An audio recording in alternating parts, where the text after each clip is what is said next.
It's just a chair. You can stand in the corner. Don't be dramatic, my father says. He says it in front of 53 guests, 6 weeks after my ankle reconstruction surgery, at a party I planned, I decorated, and I paid for, down to the last centerpiece. I'm standing there in a walking boot and a navy dress I picked out 3 days ago, leaning on a single crutch, watching a woman I've never met settle into my seat. She's been dating my brother for 2 weeks. What my parents don't know is that I discovered something about my bank account 3 days earlier, something that makes just a chair the least of their problems.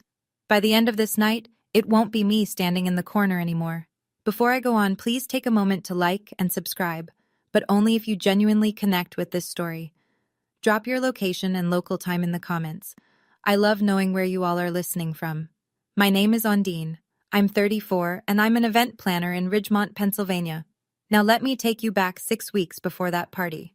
To the afternoon, everything started to crack. The floor at the Hargrove Estate venue is wet from overnight rain. I'm there to measure the tent footprint for a June wedding, my biggest contract of the year. I take one step down the stone stairs near the garden terrace, and my left foot slides out from under me like someone pulled a rug. I hear the snap before I feel it. Then I feel it. Compound fracture, left ankle. The orthopedic surgeon uses the phrase reconstructive repair 3 times during the consultation, and each time, the number attached gets larger. Surgery, 8 weeks non-weight bearing, 3 to 6 months of physical therapy.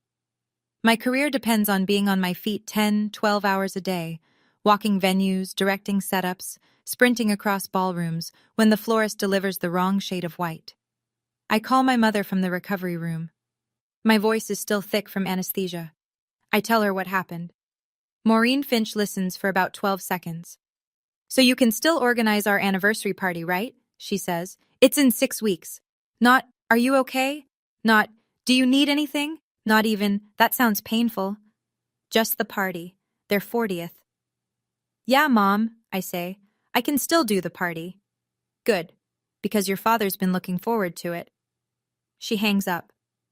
I stare at the ceiling tiles, still groggy, still numb from the waist down. The nurse comes in to check my IV. Rachel Voss, my colleague, my closest friend, is the only person sitting in the visitor's chair. She drove me to the hospital. She's the one who called my insurance company.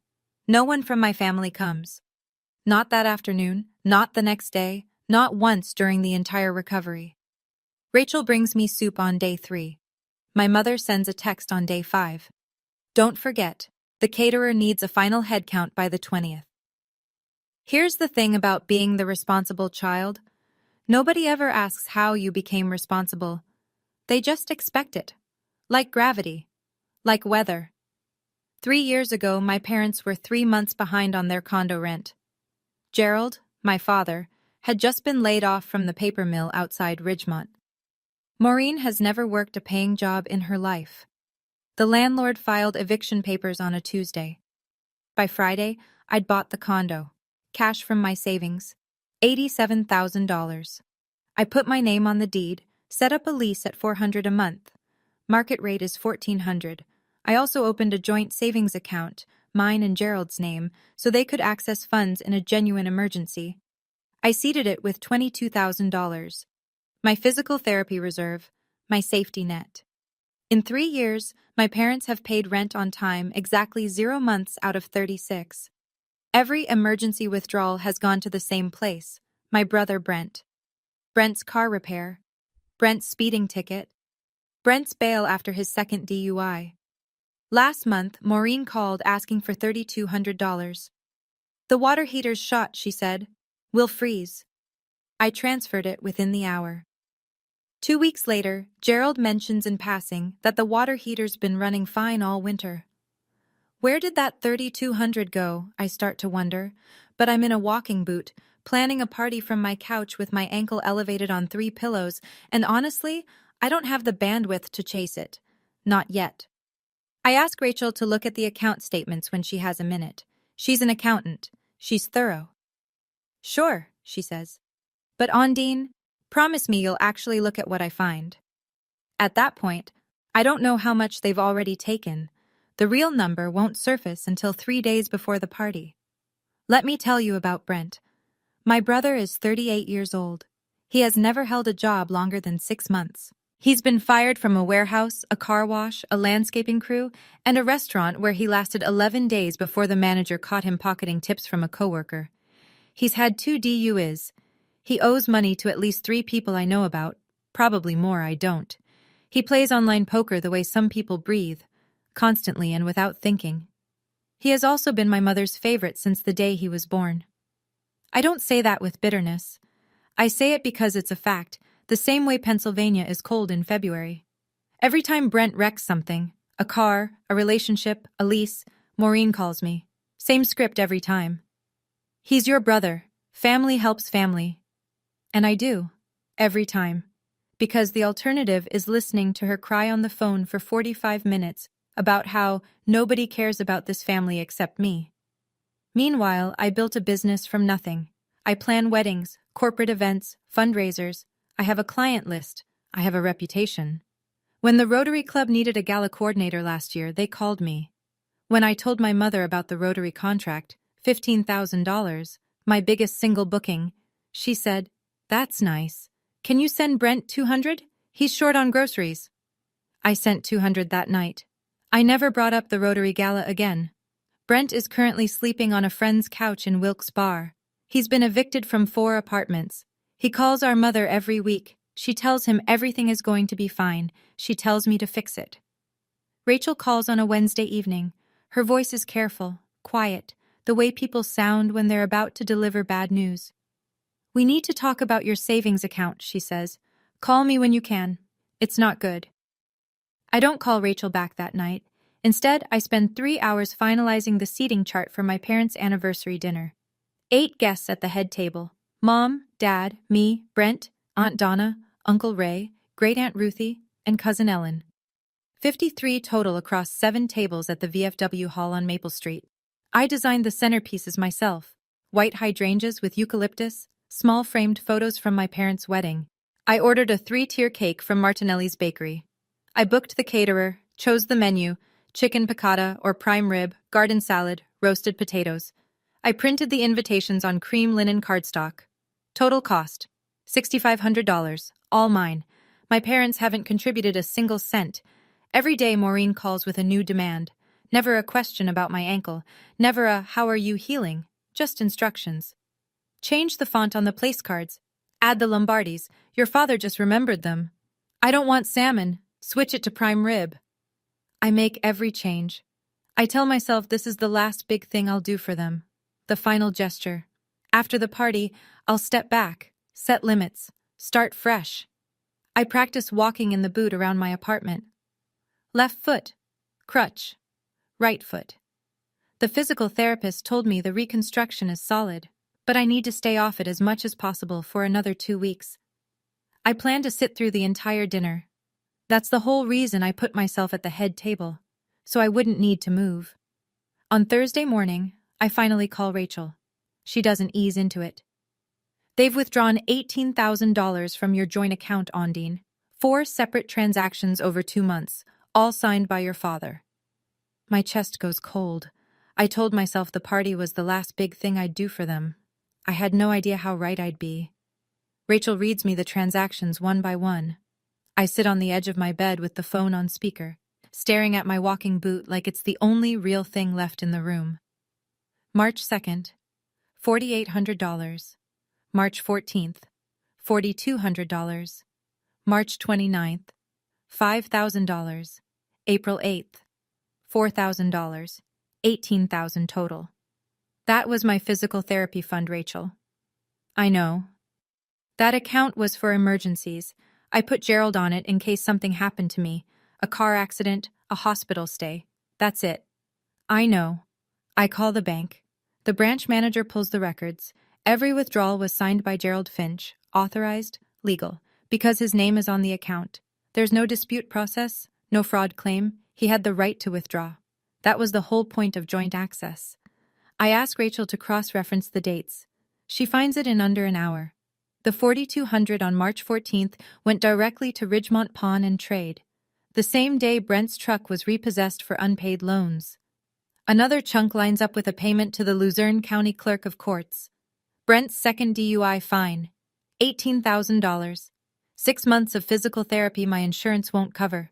The difference between walking normally again and limping for the rest of my life. My career is standing, literally standing, on concrete floors, on grass, on gravel parking lots, for 10 or 12 hours at a stretch. Without full rehabilitation, I'm done. Ondine, Rachel says quietly. This isn't a mistake. This is a pattern. I sit with that sentence for a long time after she hangs up.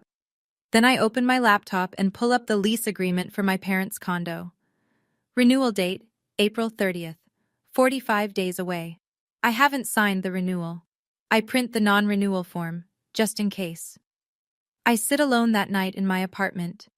The walking boot is propped on a pillow. The non-renewal form is on the kitchen table, unsigned. The Sauke, the account statement, is next to it, every withdrawal highlighted in yellow. I do the math. Without the $18,000. No outpatient physical therapy. My insurance covers the surgery, not the rehabilitation. I can do basic exercises at home, but the specialist program, the one Dr. Henley specifically recommended, costs $3,000 a month for 6 months. Without it, the odds of full recovery drop significantly. If my ankle doesn't heal right, I limp. If I limp, I can't run a venue setup. If I can't run setups, I lose contracts. If I lose contracts, I lose everything I've spent 12 years building. And if I stay quiet? If I swallow this the way I've swallowed every other withdrawal, every other emergency, every other lie about a water heater that was never broken?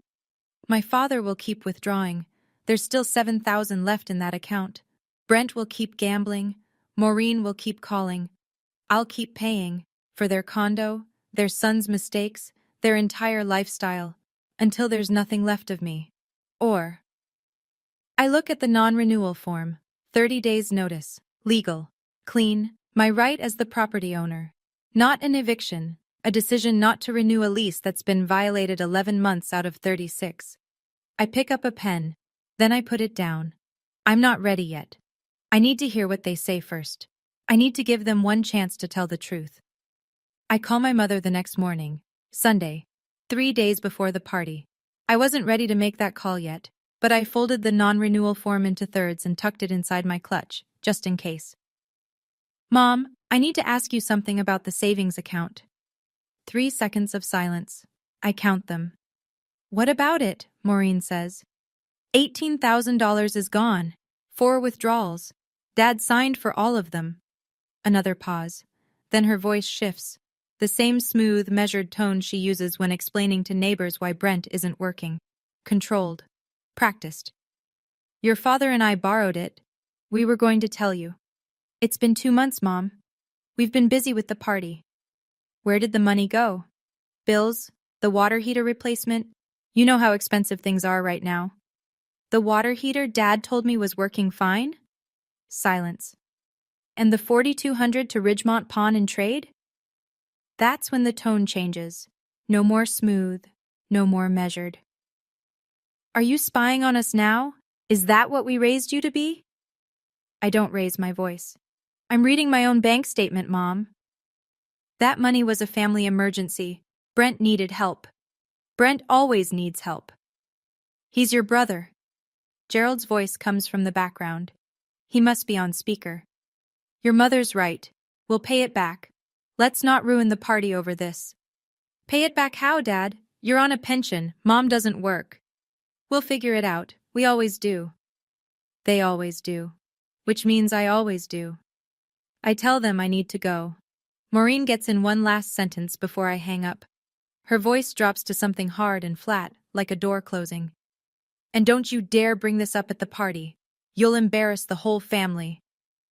I stare at the phone for a long time. Then I open my clutch, take out the non-renewal form, and sign it. The VFW hall on Maple Street looks exactly the way I planned it. White tablecloths, hydrangea centerpieces, a banner stretched across the far wall, 40 years of love. The string lights I ordered cast a warm amber glow across the hardwood floor. I did all of this from my couch with a broken ankle and a laptop. I arrive at 6:15, 15 minutes before the guests. Walking boot, crutch under my right arm, navy cocktail dress, hair pinned up in a twist, small pearl earrings. My clutch is tucked under my left arm. Inside it, the signed non-renewal notice, folded into thirds. The bank statement, 4 withdrawals highlighted in yellow. I zipped the clutch closed this morning and haven't opened it since. Everything I might need is in here. The hall fills quickly. Uncle Ray and Aunt Donna come in first, then the Lombardis, then Great-Aunt Ruthie, 78 years old, using a cane and still sharper than anyone else in the room. Cousin Ellen, Donna's daughter, 30, wearing a green wrap dress, spots me near the entrance and rushes over. She hugs me. "You look great. Mom was worried about you." "Worried how?" Ellen hesitates, glances toward the head table where Maureen is smoothing a napkin. "Just worried." I let it go. For now. I check the head table. 8 place cards, exactly as I arranged them. My seat is at the far end, next to Aunt Donna, close enough to be part of the family, far enough that I won't need to get up. Maureen and Gerald are already at the center, greeting people with matching smiles. They haven't looked at me once. I sit down.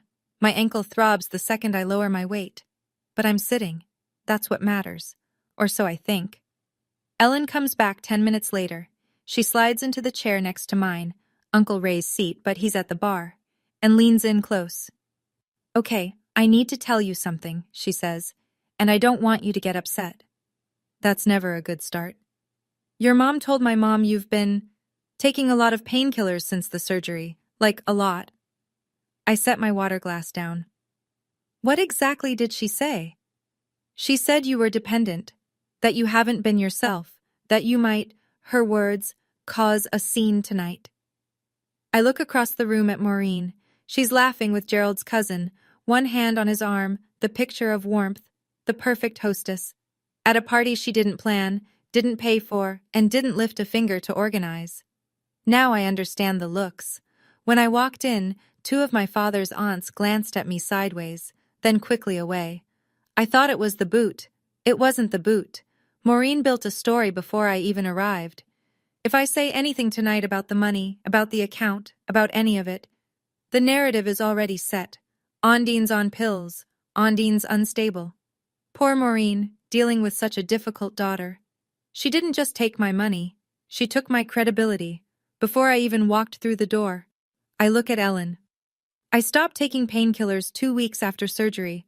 I'm on over-the-counter ibuprofen. That's it. "I believe you," Ellen says. "I just thought you should know." "Thank you." She squeezes my hand and goes back to her seat. Aunt Donna settles in beside me, her reading glasses perched on her nose. She pats my arm without a word. I touch the clutch in my lap. The zipper is still closed, but something inside me has opened. Brent arrives 40 minutes late. He walks in wearing a wrinkled dress shirt, top button undone, no tie. Behind him is a woman I've never seen. Blonde, late 20s, floral sundress, clearly uncomfortable in a room full of strangers. She's holding his arm like she might bolt. Maureen rises from the head table like she's greeting a returning soldier. "Oh, Brent, you brought someone! How wonderful!" She hugs him. She hugs the woman. She beams. "Everyone, this is Tiffany, Brent's girlfriend." Tiffany gives a small wave. A few people smile politely. Great-Aunt Ruthie squints at her, then at Brent, then back at Tiffany, like she's working out a math problem. The problem is simple. Head table, 8 chairs, 8 people already seated. No room for a 9th. Maureen does the math faster than anyone. She turns to me. That smile, the one she saves for when she's about to ask me to shrink. "Honey, can you let Tiffany sit here? She's our guest." "Mom, I just had surgery. I can't stand for 3 hours." Her smile doesn't waver. "There are chairs by the wall. You can sit over there."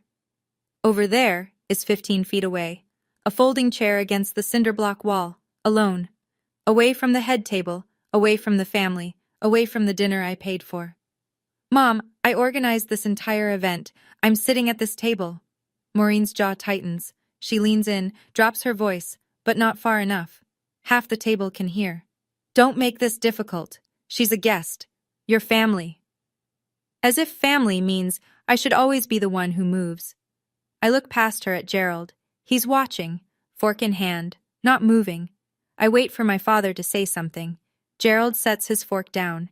He dabs the corner of his mouth with a napkin. Then he stands, slowly, the way he does when he wants the room to know he's about to handle something. Ondine, he says, not quietly. It's just a chair. You can stand in the corner. Don't be dramatic. The room goes still. I can hear the clink of ice in someone's glass 3 tables away. The caterer pauses mid-stride near the kitchen door. 53 people and nobody is chewing. Brent leans against the wall behind Tiffany's new chair.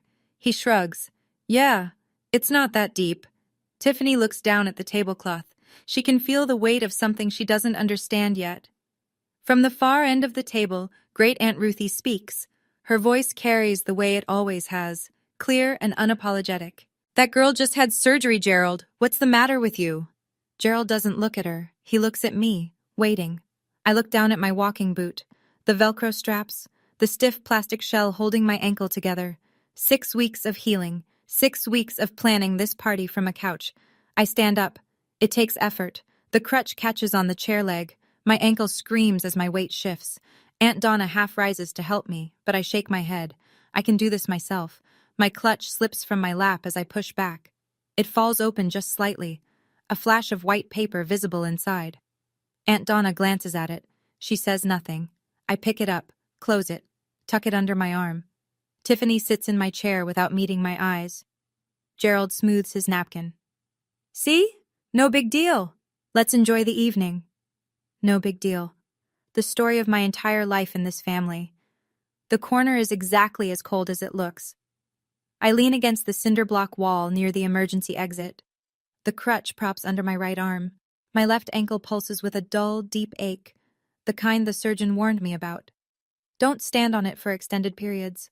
The hardware is still settling. From here, I have a perfect view of the head table. My hydrangea centerpiece. My place card, Ondine in calligraphy I chose, now pushed aside to make room for Tiffany's plate. Maureen is pouring wine.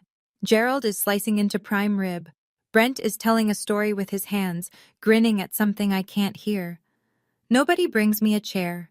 Nobody offers their seat. Nobody walks over. The caterer, a woman named Janet, whose company I've hired for 4 events this year, passes with a tray. She stops, looks at me, frowns. Ms. Finch? Why are you standing? Let me get you a... I'm fine, Janet. Thank you. She hesitates, then moves on, glancing back once. 2 minutes later, Aunt Donna appears at my side. She's carrying her own plate, as if she just happened to wander over. But I know Donna. Nothing she does is accidental. This isn't right, she says quietly. And you know it.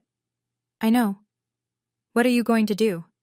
I look at the clutch under my arm, the paper inside it, the signature I put on that form the morning after my mother told me not to embarrass her. I haven't decided yet. Donna looks at me for a long moment. Then she says something I'll carry with me for a long time. I've watched your mother do this for 30 years. You don't owe her a corner. She walks back to her seat. I stay standing, but not for much longer. Someone clinks a glass. The room settles. Maureen stands at the head of the table, one hand pressed to her chest like she's about to deliver a eulogy. Her eyes are already glistening, a skill she's perfected over decades. I just want to say a few words, she begins. 40 years with this man, 40 years of building a family, a home, a life. She looks at Gerald. He nods, the good husband. We've been blessed with 2 wonderful children. Brent, she pauses, reaches for his hand. Who's finding his way, and who brought this lovely young woman into our lives tonight? Tiffany, welcome to the family. Tiffany smiles nervously. Brent squeezes her shoulder. I wait. And of course our friends and family who came out tonight. We're so grateful. That's it. She's done. From somewhere near the bar, Great Aunt Ruthie's voice cuts through the applause. Maureen, aren't you going to thank Ondine? She put this whole thing together. A few heads turn toward the corner where I'm standing. Maureen blinks. Her smile recalibrates. Oh, of course. Ondine helped too. Helped. Like I carried in a casserole dish. Like I showed up an hour early to set out napkins. Not like I spent 6 weeks organizing every detail from a hospital bed. Not like I wrote a $6,500 check for this room, this food, these flowers. Helped. I tighten my grip on the clutch. At that moment, I make my decision. Not out of anger, out of clarity. I stood there listening to my mother thank everyone in the room except the person who made that room possible. And I thought, have you ever been the invisible one? The one who pays, who plans, who shows up but never gets mentioned. If you've ever stood in that corner, literally or figuratively, tell me in the comments, what was your last straw? I'd really love to know. Brent finds me by the wall 10 minutes later. He's holding a beer, his third, from the look of it, and wearing the expression of someone who believes he's being generous. Don't take it personally, sis. He says it loud enough for the two couples at the nearest table to hear. Mom just wants everything perfect tonight. I organized everything tonight, Brent. He grins. That grin, the one that says nothing I do is serious enough to count. Yeah, well, that's kind of your thing, right? Planning parties? My thing. Like it's a hobby. Like I don't have a business license, a client roster, and a tax ID number. I don't respond. He takes a swig, satisfied, and drifts back toward the head table. But he doesn't make it there. Tiffany meets him halfway. She's got her purse strap in both hands, twisting it. Brent, she says, can I talk to you for a second? He waves her off. Not now, babe. She ignores that. She walks up to me instead. Her voice is low, uncertain. Hey. I didn't know there weren't enough chairs. Brent told me you offered to switch. He said you were fine with it. I look at Brent. He's frozen mid-step, beer halfway to his mouth. I didn't offer anything, I tell Tiffany. But it's not your fault. She stares at me. Then she turns to Brent. Her face shifts, something clicking into place. You told me she was cool about it, she says.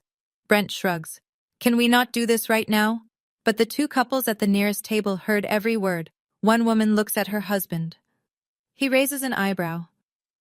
The cracks are starting to show, not just in my family, in the story Maureen built around it. Dinner service begins. Plates of chicken piccata and prime rib move from the kitchen to the tables in steady waves. The smell of rosemary fills the hall. I'm still standing. No chair, no table assignment, no plate. The caterer didn't set a place for me at the wall because, why would she? I'm supposed to be at the head table. Aunt Donna notices. She stands, takes her own plate, and carries it to me with a fork and knife wrapped in a napkin. Here, eat something. Maureen sees this from across the room. She's on her feet in seconds, weaving between tables with the efficiency of someone used to controlling every room she's in. Donna, don't encourage her. She says it loud enough for half the hall to catch. She's making a scene standing there looking miserable. She could sit at the kids' table if she really wanted. The kids' table. I'm 34 years old. I own the building my parents sleep in. I run a business. And my mother just told a room full of relatives I belong with the 8-year-olds. Aunt Donna doesn't flinch. Maureen, she has a broken ankle. It's not broken. She exaggerates everything. It was surgically reconstructed 6 weeks ago. She's walking, isn't she? It can't be that bad. From the head table, Gerald's voice. Can we please just eat? That sentence. That tired, dismissive, conversation-ending sentence. The verbal equivalent of a man pulling a blanket over his head. I set Donna's plate down on the nearest table. I look at the head table. At the banner. At my centerpieces. At the $6,500 worth of evening that is not and has never been about me.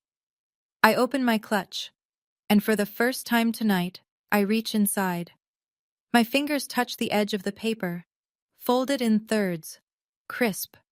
The bank statement is beneath it, clipped to a second copy.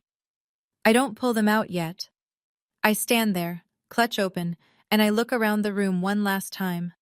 The centerpieces I picked out at 6 a.m, one-handed, scrolling through a wholesale site with my ankle throbbing.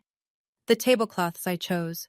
White, not ivory, because Maureen changed her mind 3 times. The string lights I called 4 vendors to find because the first 3 were out of stock. $6,500. And she said I helped. I look at the head table. My mother's wine glass, half empty. My father's clean plate. Brent's third beer. Tiffany sitting in my seat, her napkin barely touched, looking like she wants to disappear. I think about the joint account. The empty line where $18,000 used to be. I think about Dr. Henley's face when he explained the rehab program. Serious. Precise. This is the difference between full recovery and permanent limitation, Ondine. I think about my ankle, about my career, about every morning I'll wake up and feel the damage my parents funded with my own money so their son could gamble and drive drunk. If I sit back down, wherever they put me, in whatever corner they assign, I will sign that renewal in 45 days. And nothing will change. Not ever. I pull the papers from the clutch. Folded. Not yet open. I step toward the head table. The crutch taps the hardwood floor. Once, twice, 3 times. Aunt Donna watches me go. She doesn't stop me. I didn't plan a speech. I didn't rehearse. I just know that if I sit back down in their corner, I'll never stand up for myself again. The crutch makes a sound like a metronome on the old hardwood. Tap, tap, tap. A few guests near the center aisle stop eating. Forks hover, heads turn. I pass the Lombardi's table. Mrs. Lombardi nudges her husband. He sets down his wineglass. I pass Great Aunt Ruthie. She watches me with eyes that have seen 60 years of Finch family nonsense and looks like she's been waiting for this exact walk. I stop behind Gerald's chair, close enough to see the embroidered monogram on his shirt pocket, the shirt I bought him last Christmas. Maureen looks up. Her face cycles through 3 emotions in under a second. Surprise, annoyance, fear. Ondine. Her voice is a whisper that wants to be a command. Sit down. Not here.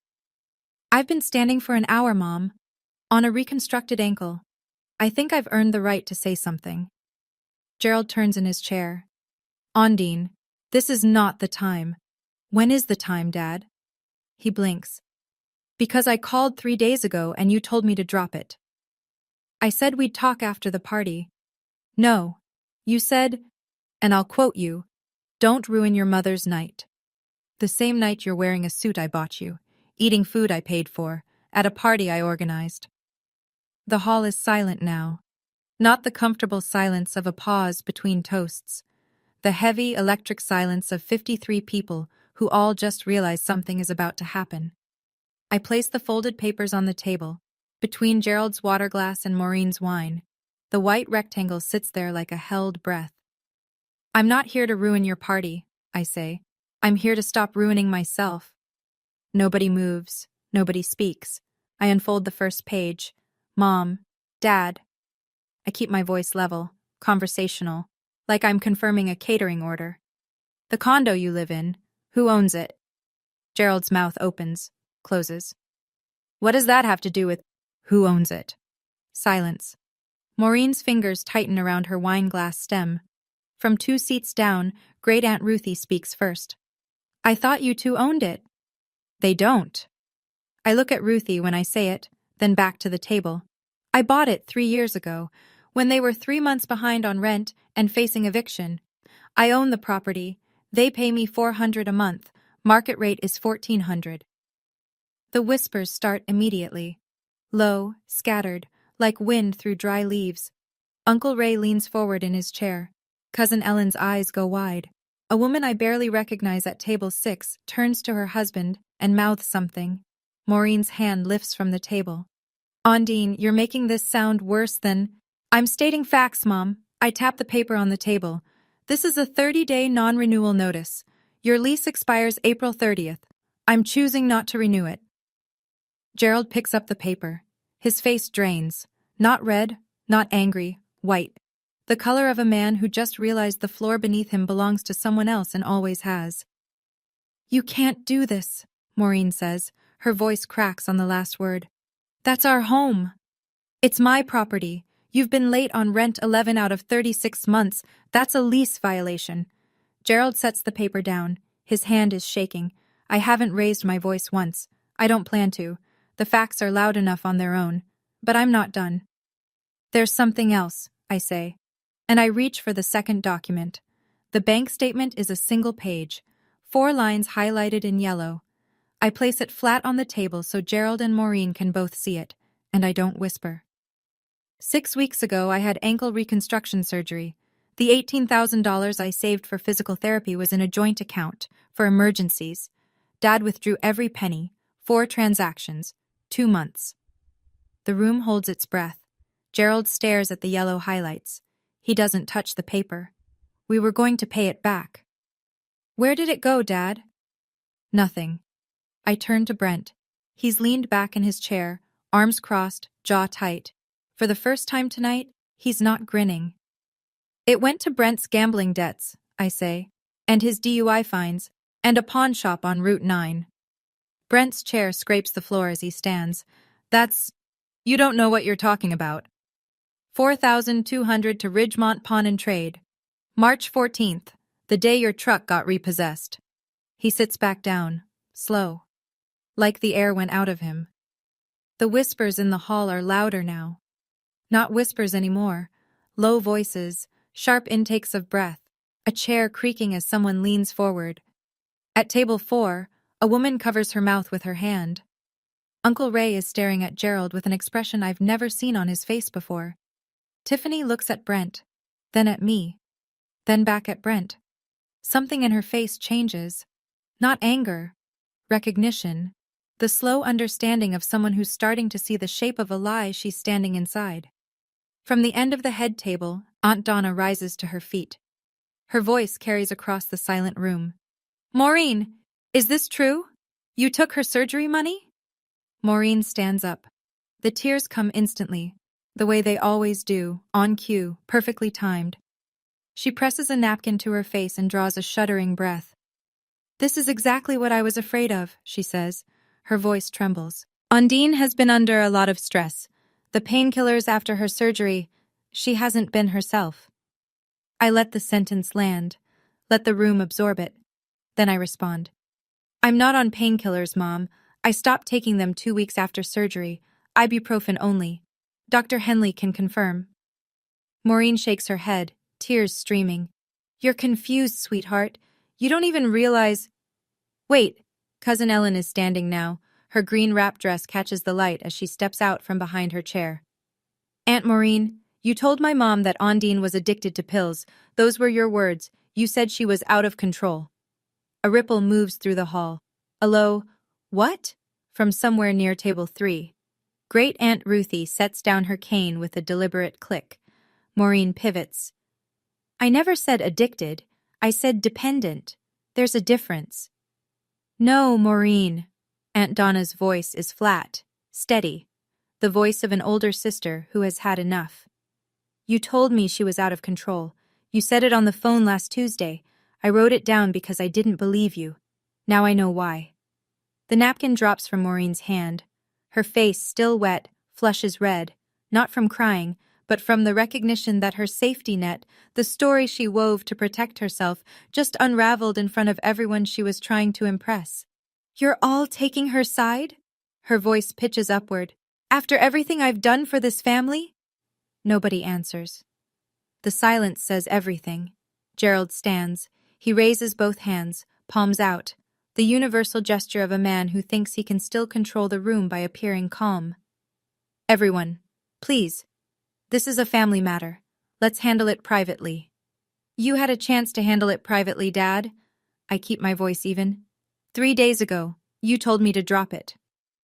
I said we'd discuss it after... No. You said, don't ruin your mother's night. The same night you're wearing a suit I bought you, eating a meal I paid for, in a building I decorated. I'm done being private about the people who robbed me. Great Aunt Ruthie wraps her cane on the floor. Once, the sound cuts through everything. Gerald, did you take that girl's money or not? He looks down at the table, at the bank statement, at the yellow highlights. He doesn't answer. Ruthie nods slowly. That's all I need to hear. Brent shoves his chair back. This is insane. She's being dramatic. She's always dramatic. And then a quiet voice from his right. Tiffany. Brent? She's not looking at him. She's looking at the table. You told me she offered her chair. You said she was fine with it. Tiffany, stay out of... That wasn't true, was it? He doesn't answer either. The silence runs in the family. Tiffany picks up her purse from the back of the chair, my chair, and stands. She doesn't say goodbye to Brent. She doesn't say anything else at all. She just walks toward the far end of the hall and sits down next to Great Aunt Ruthie, who pats her hand once without a word. The head table now has an empty seat. The irony isn't lost on me. I point to the non-renewal notice still sitting in front of Gerald. That is a 30-day non-renewal. Your lease expires April 30th. I won't be renewing it. You have 30 days to find a new place. Maureen grabs the edge of the table. You can't throw us out. We're your parents. I'm not throwing you out. I'm declining to renew a lease that's been violated. Chronically late rent, unauthorized access to my finances, and $18,000 withdrawn without my knowledge or consent. Where are we supposed to go? Gerald asks. His voice has gone small. Smaller than I've ever heard it. That's not my problem anymore, Dad. I've been solving your problems for 10 years. I'm done. The words come out clean. No tremor, no tears. Not because I'm not hurting. I am. But the hurt isn't new. It's 10 years old. I've just been carrying it quietly until tonight. One more thing, I say. I called the bank this morning. Gerald, your name has been removed from the joint account. Any further withdrawals will require my authorization only. Gerald looks at Maureen. Maureen looks at the room. The room looks at me. I pick up the bank statement and the non-renewal notice, fold them, place them back in the clutch. I paid for this party. The venue, the catering, the flowers, the cake. I paid for your condo. I paid for Brent's fines and Brent's debts and Brent's mistakes. The only thing I'm not paying for anymore is my own silence. I snap the clutch shut. The sound is small, a tiny metallic click. But in a room this quiet, it sounds like a door closing. And maybe it is. Aunt Donna is the first to stand. She's been sitting with the patience of someone who has waited a very long time for this moment. I'm ashamed I didn't say something sooner. She looks directly at Maureen. You've been using this girl since she was 24 years old, and I watched. That's on me. Great Aunt Ruthie raises her cane an inch off the floor and lets it fall, her version of a gavel. Gerald, I'm calling your brother Harold tomorrow. He needs to know exactly what you've done with that money. Brent pushes away from the table. He doesn't speak. He grabs his jacket from the back of his chair and heads for the exit, not looking at anyone. Tiffany does not follow. She stays in her seat next to Ruthie, hands in her lap, very still. Maureen is crying now. Not the strategic tears from earlier. These are real, ragged, the sound of someone whose script has been torn in half. You're destroying this family, Ondine. I look at her. My mother, the woman who raised me, the woman who told 53 people I was a pill addict so they wouldn't believe me when I told the truth. No, Mom, I'm leaving it. There's a difference. At tables across the hall, people are standing, murmuring, reaching for coats. Uncle Ray shakes his head slowly. Two of Gerald's co-workers from the mill quietly collect their wives and move toward the door. But a few come toward me, Gerald's cousin Frank, a neighbor from Elm Street. They put a hand on my shoulder. A quick squeeze. They don't need to say the words. Gerald doesn't stand.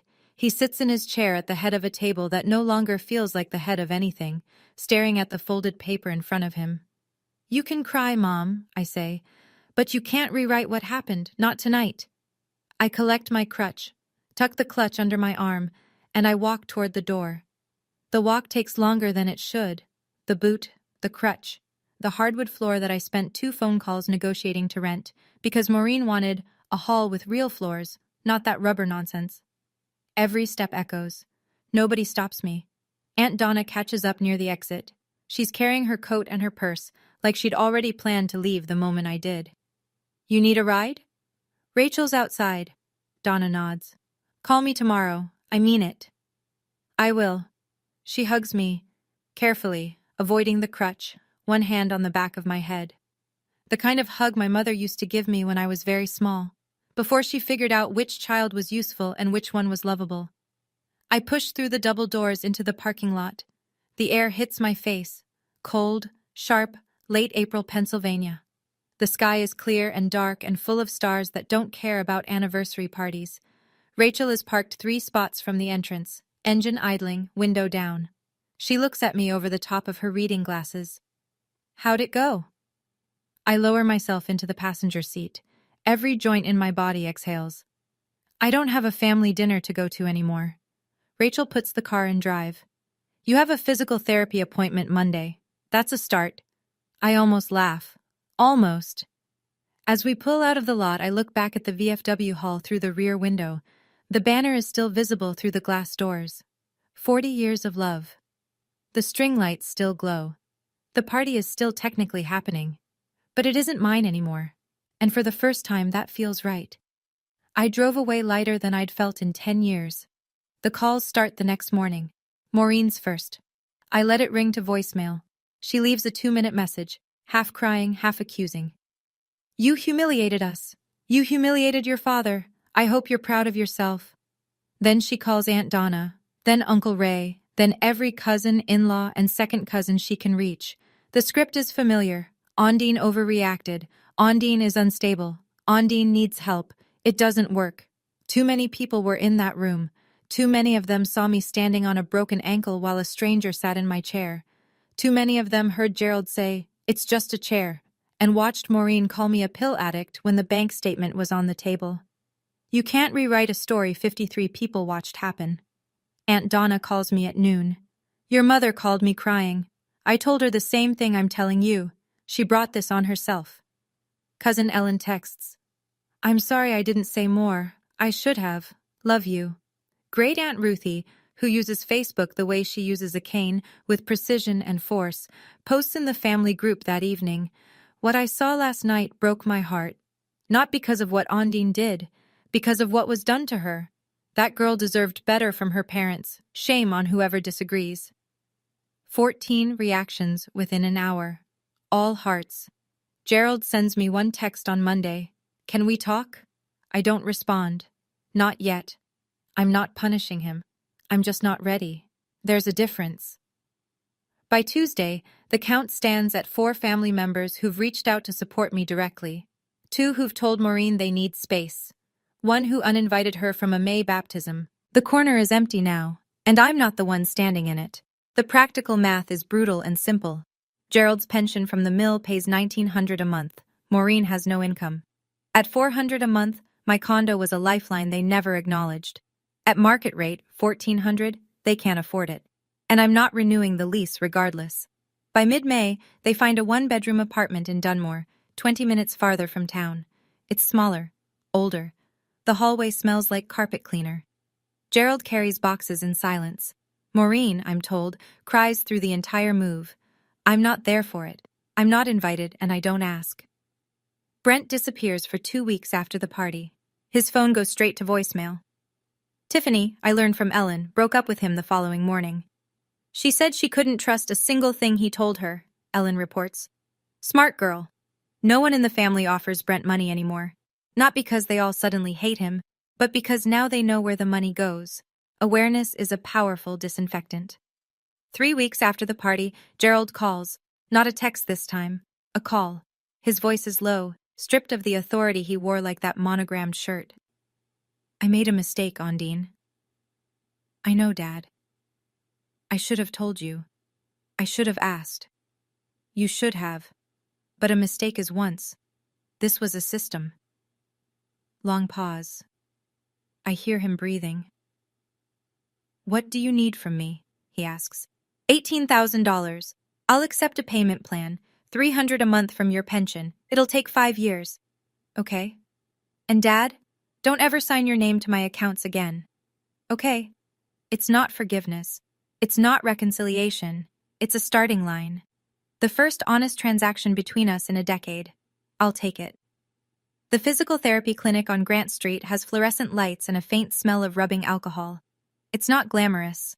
But when Dr. Henley reviews my intake and says, "We can start the full program next week," I nearly cry in the waiting room. I pay for the first month with what's left in my personal savings, plus the first installment from Gerald. $300, deposited on time. I check twice. My ankle responds to therapy the way soil responds to rain, slowly, then all at once. By week 3, I'm bearing partial weight without the boot. By week 6, The crutch becomes a cane. By week 8, the cane stays in the car. My business doesn't skip a beat. I land a corporate retreat contract the week after the party, then a graduation dinner, then a small wedding in Scranton. Clients don't know about my family. They know me as the woman who shows up early, stays late, and makes sure every napkin is folded the right way. Aunt Donna becomes the family I chose. She drives me to therapy on Tuesdays when my schedule is tight. Cousin Ellen stops by on weekends with coffee and terrible reality television. One afternoon, I find a letter in my mailbox, handwritten. Maureen's looping cursive on cream stationery. You broke our family, Ondine. I hope someday you understand what you did. I read it once. Fold it. Place it in the kitchen drawer with the old lease and the bank statement. I don't write back. My mom wrote that I broke the family. And honestly, part of me wondered, did I? Or did I just stop holding together something that was already broken? I think a lot of us carry that weight, the fear that setting a boundary means being the villain. Have you ever been told you were too much for simply protecting yourself? I'd really love to hear your story. Share it in the comments. I want to be honest about something. For 10 years, I told myself that giving was the same as loving. That if I just paid enough, helped enough, showed up enough, eventually they'd see me. Not as the planner, not as the fixer, not as the ATM, just as Ondine. It never happened. And the reason is simple. I wasn't buying love. I was buying permission to exist in my own family. And that's a price no one should ever have to pay. I don't tell you this to lecture. I tell you because I wish someone had told me, earlier, louder, that generosity without boundaries isn't generosity. It's a transaction where one person pays and the other takes, and the person paying always runs out first. My parents aren't monsters. I want to be clear about that. They're people who made choices, selfish, small, damaging choices, and built a system that worked for everyone except the person holding it up. Gerald chose silence because it was easier than honesty. Maureen chose Brent because admitting he failed meant admitting she failed. And I chose to keep writing checks because the alternative was standing in the silence and feeling the absence. But here's what I learned standing in that corner, leaning on a crutch in a room I paid for. The absence was already there. It had been there for years. I just couldn't feel it because I was too busy filling it with money. Setting a boundary isn't selfish. It's the first honest thing I ever did for myself. Not the cruelest, the most honest. I didn't walk away because I stopped loving them. I walked away because I started loving myself enough to stop standing in corners. And that was the beginning. 4 months later. My ankle is at 80%. I walked 2 miles yesterday without pain, the first time since the accident. I wore heels to a client meeting last Saturday. Low heels, but still. Heels. My physical therapist high-fived me, which is the medical equivalent of a standing ovation. The condo is rented. New tenant, a young couple, first home together. They pay $1,400 a month on the first of every month and have never once asked me to fund their brother's gambling habit. Gerald has made 3 payments, on time, each one deposited quietly, without commentary. We talk on the phone occasionally, short calls, 5 minutes, maybe 7. We don't discuss Maureen. We don't discuss Brent. We talk about the weather, the Phillies, and whether the diner on Main Street changed their coffee blend. It's not warm, but it's honest. And honest is more than I had before. Maureen hasn't reached out since the letter. I hear through Ellen that she's adjusting to the Dunmore apartment. That she tells people I went through a difficult time. Her version of history will always be different from mine. I've accepted that. Brent moved somewhere. Allentown, maybe. Nobody's sure. Nobody's asking. Last Sunday, I organized a birthday party. Aunt Donna's 59th. Small. 20 guests. Backyard barbecue. Paper plates. Christmas lights strung between 2 oak trees. And at the head of the table, right at the center, there was a chair with my name on it. Not a place card. Just Ellen, grinning, patting the seat. Saved you a spot. I sat down. First one seated, last one to leave. Nobody asked me to move. Nobody suggested I'd be more comfortable somewhere else. The first party I planned where I actually got to sit at the table. If you're standing in someone's corner right now because they told you that your comfort doesn't matter, that your pain isn't real enough, that your contribution isn't worth a seat at their table, I want you to hear this. The chair was never just a chair. It was a test. Every time they asked me to move, to shrink, to stand aside, they were testing whether I'd keep choosing them over myself. And for 10 years, I passed that test, every single time.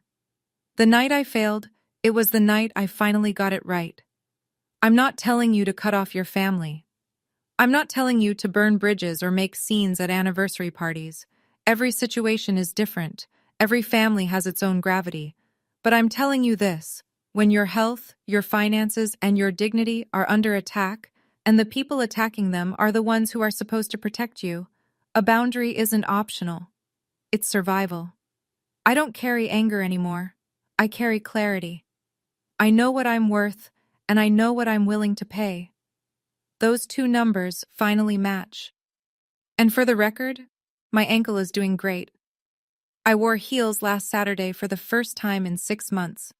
Proper heels, 3 inches, navy blue to match the dress I bought myself. They were spectacular. Thank you for staying with me through this. If this story meant something to you, hit subscribe and that notification bell so you don't miss the next one. I've linked another story in the description that I think you'll connect with.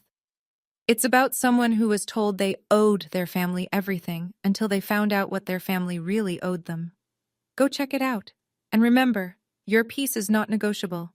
I'll see you in the next one.